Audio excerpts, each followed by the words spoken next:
आप सच में अपने घर पर बेटी नहीं जन्म दिए हो, बल्कि अपने घर पर एक नौकरानी जन्म दिए हो। क्या आप चाहते हो कि आपकी बेटी एक नौकरानी बने? झोपड़ी से दूतल्ले मकान में क्यों नहीं आ जाते हो? आप उसको पढ़ाने के जगह पे उसे एक नौकर बना रहे हो।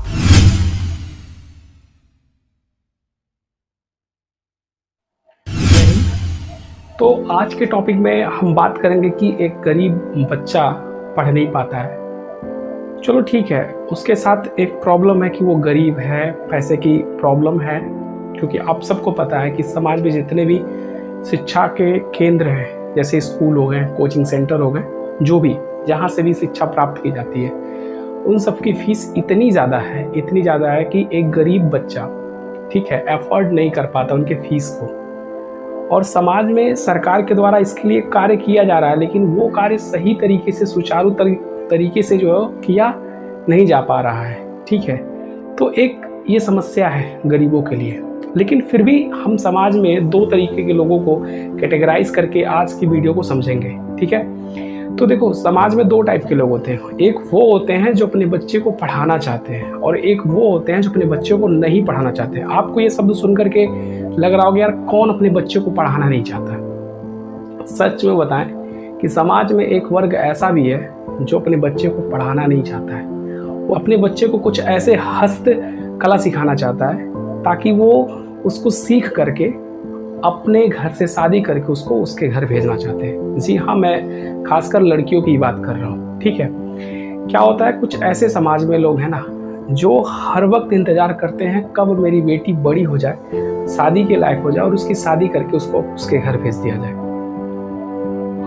देख सकते हो, एक तरीके से उस बेटी को नौकरानी बनाने का कार्य किया जा रहा है। जैसे कि अगर किसी नौकर को अपने घर ले आना है, तो पहले उस नौकर के बारे में जानो, क्या काम जानती है वो। अगर नहीं जानता है या नहीं जानती है तो उसको पहले काम सिखाओ, और काम सिखा करके मेरे घर भेजो, तब मैं उसको काम पे रखूँगा। ठीक इसी तरह आज के समाज में लड़कियों के साथ हो रहा है। उनको सिलाई सिखाया जा रहा है, उनको कढ़ाई बुनाई सिखाया जा रहा है। इस तरह की छोटी छोटी चीज़ें सिखा करके उनका एजुकेशन, जो सबसे ज़रूरी है। एक बार सरकार के द्वारा एक स्लोगन भी आया था कि बेटियों का असली गहना, शिक्षा ही बेटियों का असली गहना है। लेकिन सच बता दें कि अभी के वक्त में समाज में सिर्फ एक चीज़ देखा जा रहा है कि उनको कुछ सिखा दो, सिलाई करना, बुनाई करना, यही उनका असली गहना है, और शादी करो, उनको भेज दो उनके घर। बस यही रह गया समाज में, जो कि वो माता पिता एफर्ट कर सकते, अपने बच्चे को पढ़ा सकते हैं। एक वो लोग हैं जो अपने बच्चे को पढ़ाना चाहते हैं, पर उनके पास पैसा नहीं है कि वो पढ़ा पाए। खैर, उनके पास पैसा नहीं है, एक मजबूरी है। लेकिन मैं उन माँ बाप से ये भी पूछना चाहता हूँ कि शादी करने के लिए पैसा कहाँ से ले आते हो? अपने बेटी को पढ़ा नहीं सकते तो शादी करने के लिए पैसा कहाँ से लेके आते हो? जो अपने बेटी के शादी में पैसा खर्च करने वाले हो, अपने बेटी के ऊपर खर्च कर दो पढ़ाई में। हो सकता है आपकी बेटी कुछ बड़ा कर जाए, पढ़ लिख करके समाज में अच्छा नाम करे, बड़े पदवी पे चले जाए, फिर आपको उसके शादी के बारे में फिर नहीं सोचना है। लेकिन आपके माइंड में एक थिंकिंग चलती है, नहीं हम तो गरीब हैं, हमारी बेटी बड़ी हो गई है, उसकी शादी करना है, उसको शादी करके उसको घर भेजना है। आप सच में अपने घर पर बेटी नहीं जन्म दिए हो, बल्कि अपने घर पर एक नौकरानी जन्म दिए हो, और उस नौकरानी को कुछ काम सिखा करके उसको उसके फैक्ट्री में, उसके कंपनी में, जी हाँ, जहाँ उसकी शादी होगी उसको फैक्ट्री कंपनी ही समझो ना, वहाँ पे उसको भेज दिया जाएगा। वहाँ पे 8-10 लोग होंगे जिनका वो पूरा काम करेगी, एक नौकरानी की तरह पूरा काम करेगी, सबका खाना बनाएगी, सबका कपड़ा पीछेगी, सबकी बातें सुनेगी। सैलरी जीरो, कुछ भी सैलरी नहीं है। उसको अपनी मर्जी का जीने को नहीं मिलेगा, उसको अपनी मर्जी का पहनने को नहीं मिलेगा, बस किसी के ऑर्डर को वो फॉलो करेगी। क्या आप चाहते हो कि आपकी बेटी एक नौकरानी बने? आप जो पैसा अपने बेटी के शादी विवाह में खर्च करने के लिए सोच रहे हो, पहले उस पैसे का उपयोग उसके एजुकेशन में करो यार। आपकी बेटी पढ़ी लिखी समझदार रहेगी ना, तो वो समाज में एक अच्छा काम करेगी। शादी करना ही सब कुछ नहीं होता। मैं मानता हूँ शादी करना जरूरी हो जाता है समाज को देखते हुए, लेकिन हम कहते हैं समाज को आप इतना ज़्यादा केयर करते हो, समाज पे इतना ज़्यादा ध्यान देते हो, तो समाज में ये भी तो लोग कहते हैं तुम्हारा झोपड़ी का घर है, फिर तुम झोपड़ी से 2 तल्ले मकान में क्यों नहीं आ जाते वे? क्यों नहीं आ जाते आप? झोपड़ी से 2 तल्ले मकान में क्यों नहीं आ जाते? इतना आपका मान प्रतिष्ठा सम्मान है समाज में, तो फिर झोपड़ी से 2 तल्ले में आ जाओ। शादी करना ही सबसे जरूरी होता है क्या? बेटी का शादी करना ही सबसे जरूरी होता है क्या समाज में? ये आप अपने बेटी को बचपन से सही नॉलेज दो, सही ज्ञान का संचार करो, कैसे वो गलत काम करेगी। आप उसको पढ़ाने के जगह पे उसे एक नौकर बना रहे हो। अपने बेटी को पढ़ाओ, गरीबी नहीं मायने रखता। अगर आप अपने बेटी को सही शिक्षा देते हैं, हो सकता है आपकी बेटी कहीं टीचिंग करने लगे, अपने एजुकेशन के दम पे पैसा कमाने लगे, आपको वो पैसा देगी और खुद पढ़ेगी। अगर ये सारी चीज़ें आपको दिख नहीं रहा है ना, तो आप एग्जाम्पल के रूप में कई सारी बेटियों को ले सकते हैं। पंजाब से कई सारी बेटियां हमारी हैं जो ओलंपिक में गोल्ड मेडल लेके आ रही हैं, ब्रॉन्ज मेडल लेकर के आ रही हैं। क्या उन्हें पैसे की कमी है? क्या उनको पैसे की कमी है? तो आप अपने बेटी के सामर्थ्य को, अपने बेटी की क्षमता को पहचानो, उसके क्षमता को, उसके सामर्थ्य को दबाओ नहीं।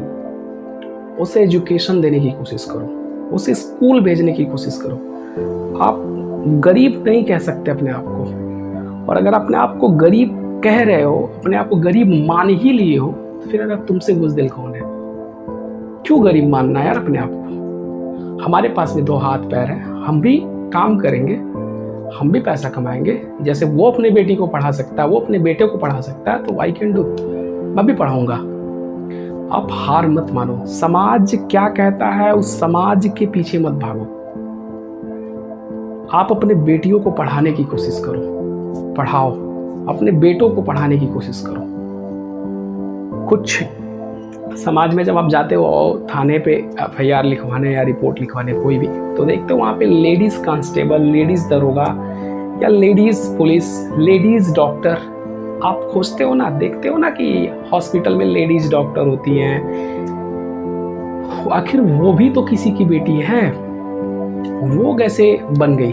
कभी उन डॉक्टर से, उन लेडीज़ पुलिस से बात किए कि बेटी आप कैसे बने?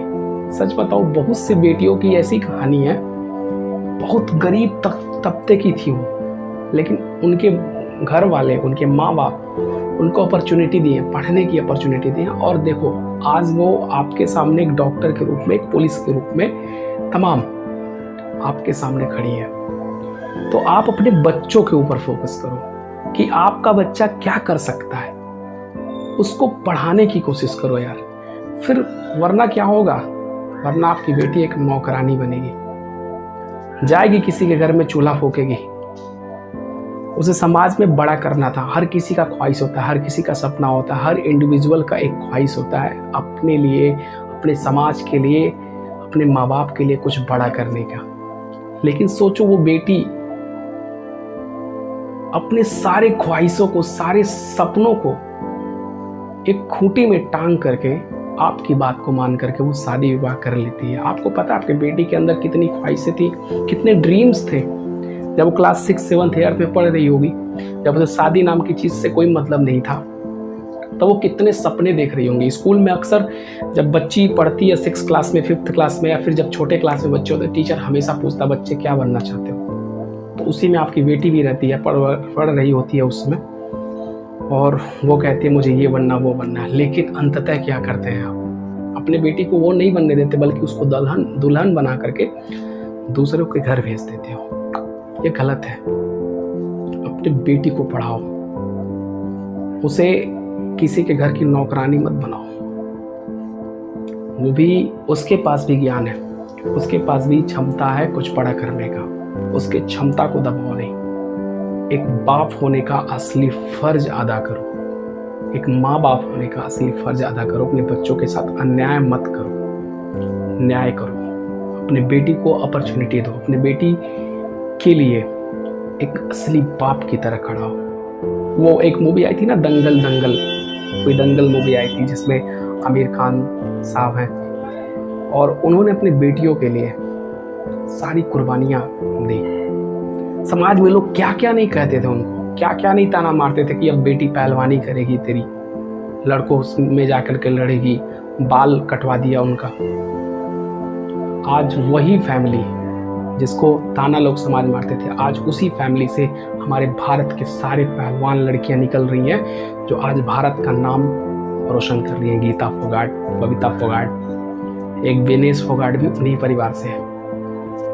देखो कितना नाम रोशन कर रही है। तो आप बिल्कुल अपने बेटियों को कम मत समझो यार, उनको एजुकेशन दो। अगर उनके पास शिक्षा की कमी है तो याद रखना वो किसी की गुलाम बन के रह जाएगी। आप अपनी बेटी को आज़ाद रखो, गुलाम मत बनाओ किसी का। मिलते हैं नेक्स्ट वीडियो में। जय हिंद, वंदे मातरम।